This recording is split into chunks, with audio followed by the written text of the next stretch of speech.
Most of the time, the working patterns are done on thicker boards like this, so that you can keep and it doesn't get torn easily. So we call these leather board. Okay. So it's easier for you to keep and you can always pick up. So you don't have to repeat the pattern always. Okay, good. So we now have the pattern for the parts we're using. Okay. So we do the same thing to each and every part of them. But what we'll be trying to take note of is which is laying on which. For example, on this shoe, we see that the frontal part and the back cover are both laying on the middle part.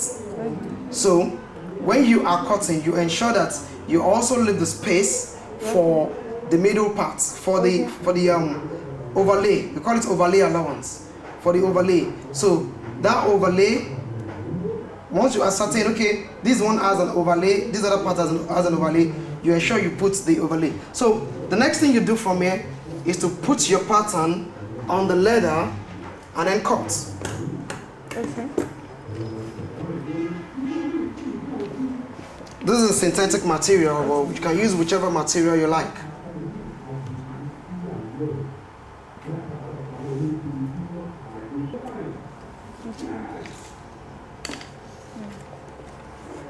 Okay, so I'm cutting out my leather after I've gotten the pattern.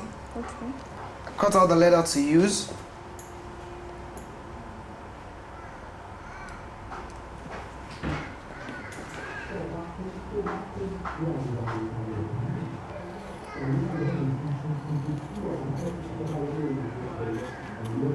So at the end of the day, after measuring out the patterns on your choice of material, it could be leather, it could be lace material, it could be whatever material you want to use. This is what we have. Now essentially, the most technical part of the shoe is to make the upper. Okay. Yes, stitching too takes some time to get perfect on it, but making the upper is the key thing there. So after the upper is made, we will put what we call a lining inside the upper. What the lining does is that it helps us in lasting, and it also gives us the material that will be in the shoe. Okay. It shows the material that will be in the shoe. So from there, since I'm just wrapping, so what we have at the end of the day is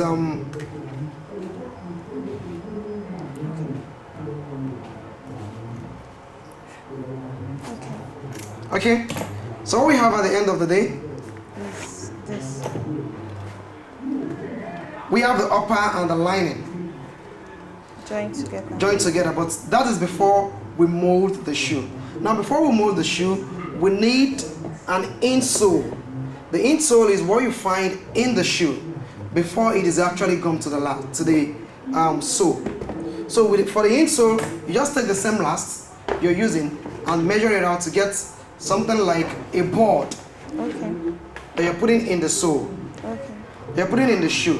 So all you need to do is to measure this out using the mold, Okay. the size of the mold you want to use, and then cutting it out.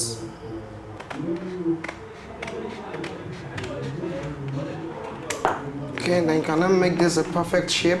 Okay. Okay, so there are several things that can happen at this step.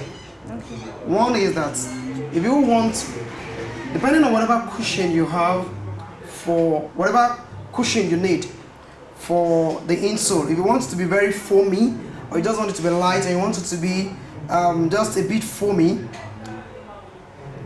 you can use several materials. You can use something we call Mako. Okay. They're like foams, depending on what type you want to use. So you can just put it on it, you just gum it to the insole and then put it under the last. Okay. Put it under the last. Now after putting under the last, then there comes your upper. Okay. Remember, on this cardboard, on this insole, you could have a foam on it, and of course, the lining that will appear in the shoe, just like this is appearing in the shoe. Okay. So you put the lining on top of. Put the lining on top of these. You can put foam before the lining, because the lining will be the outermost part. So this is what you have. Then you have the upper on it, and the upper is now molded around the last, and of course around the insole. Okay. Just like we see here. Okay. So it is molded while the last is in it. It is molded around the last, and of course around the insole. Okay. Now, from here, again, what we have designed the upper. We have put our lining. We've stitched it, and then we have our insole, and of course the lining for the insole. And like I said, you could have any kind of material. You could have, it could be foams. It could be even clothes, whatever you need, whatever kind of cushion you need. So we arrive at this, and it is from here you're now going to attach the sole. Now there could be different types of soles. You can have rubber soles like this. You can have materials like this, and then cut out your soles from them. You could choose whatever sole you want to choose. So from here, what you do to attach the sole, you're putting a chemical gum. Ordinarily, I told you there are certain equipment that you need to use. So after putting the chemical gum so that it can glue to the sole, you're going to heat it. You heat the sole to ensure the sole is soft, and then to make sure the chemical gum gets dried. Now, the next thing is to gum the sole to the upper. Okay. I don't mean this is not the right tool for this, but we're just making an explanation. So you put the sole to the upper, and this is where we come to.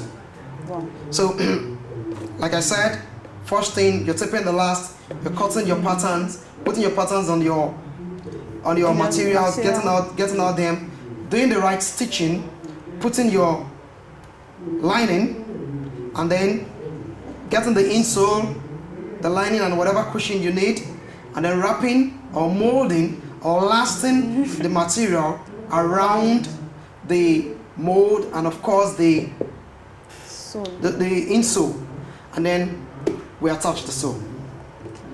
That's and then we have our shoe. Yes, and then we have our shoe. Alright. I also want to know, what is your marketing strategy? How do you market these products? Well, you know, the shoe industry is growing, and when I talk about my marketing strategy on TV, I don't know what that might bring, but all the same, like I mentioned, I do 90% online sales. I have a website where a fully e-commerce website where I make sales. Then I have other website I partnered with. I make sales on Jumia, Kemu, Dilday, Tafo. I make sales through other sites. Then social media too has been a bit helpful. People just call me up from Facebook. They say they saw this on Facebook, saw that on Facebook. But essentially, our focus is on the internet. Okay. And it's you know, we've tried a number of strategies before, and you know, some of these strategies were so challenging. We tried mobile marketing, where we take these stuff to offices and stuff like that. Yeah, they appreciate, but they owe you. You understand? They owe you so much, and you spend so much chasing the debt. We tried showrooms, but for us now, we have settled down to online marketing, and I tell you, that's the way to go. Okay, but let me take you a little bit back to your initiation process. How were you able to come about it? I mean, you got the idea, okay, yes, you said a friend's younger brother was into this, and then, but how exactly were you able to pull through? You know, many people, at times we hear that for a business to survive, I mean, up to 5 years, it's really a heavy task. But how were you able to pull through those years? We put a lot of, how do we get there? That's the question I always ask. What is the problem? How do we get there? You understand? Then we looked, okay, how do we get to this thing? We did a lot of, for our pictures, we did watermarking, we did promoting, but once, you know, people know you with a design. For example, you hear people call toothpaste. When I was growing up, most people call toothpaste Maclean's. Sure. Because everybody thinks it is synonymous to I toothpaste. think now it's close up. They'll just ask close up. So now people call toothpaste close up. Exactly. What close up has been able to do is to be in the face of everybody. You understand? So when you see somebody using something on the tooth or on the teeth, you would probably call it close up. And the Maclean's, the generic name, the toothpaste generic name is lost. So that was what we tried to do. We would try to be in so many places as far as our financial muscle could take us, on Facebook, Twitter, everywhere, so that people think, okay, they've seen this before, or they saw it first with Be Easy, and gradually we penetrate the market that way. Okay, all right. Demola, you really shared a lot, but finally, there might just be someone at home that might be thinking, or a viewer that might be thinking, okay, I have this idea too, I want to make shoes, or it's inside of me to do this. More advice or what tips could you give such a person? Well, there's something I differ widely from people. They say when you want to do something, a few things you consider: do you like doing that thing? How much passion do you have for it? And then maybe look at the financial base. For shoemaking, like I told you, for shoemaking, you could start making lovely shoes with 30,000 naira capital. Yes, some people out there do not even have 30,000. Sure. But then you could start making shoes if you can just go and buy the leather. There are so many places where you can use people's machine. They have the stitching machine there, the filing machine, the lasting stuff. They have everything there. So you just come in, maybe you go in, maybe you pay 200-300 naira. You make papier, you make shoes, and you go sell. Cool. But for somebody out there that wants to start, I run an academy.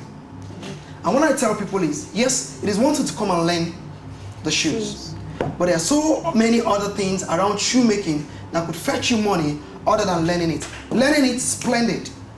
You want to learn the shoes, how to make shoes, splendid. But I, for one, did not learn to make in the first instance before I started making money from shoemaking. You understand? So I think people have to be creative. Ask yourself, which part of this thing do you want to do? Okay, what I want to do is I want to design shoes. So many people need people to design shoes for them.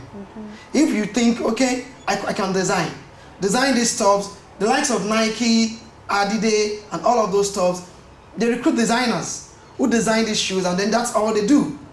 They can also ask yourself, okay, what I want to do is to sell. If what you want to do is sell, the bottom line is you want to make money from shoes, then get into selling.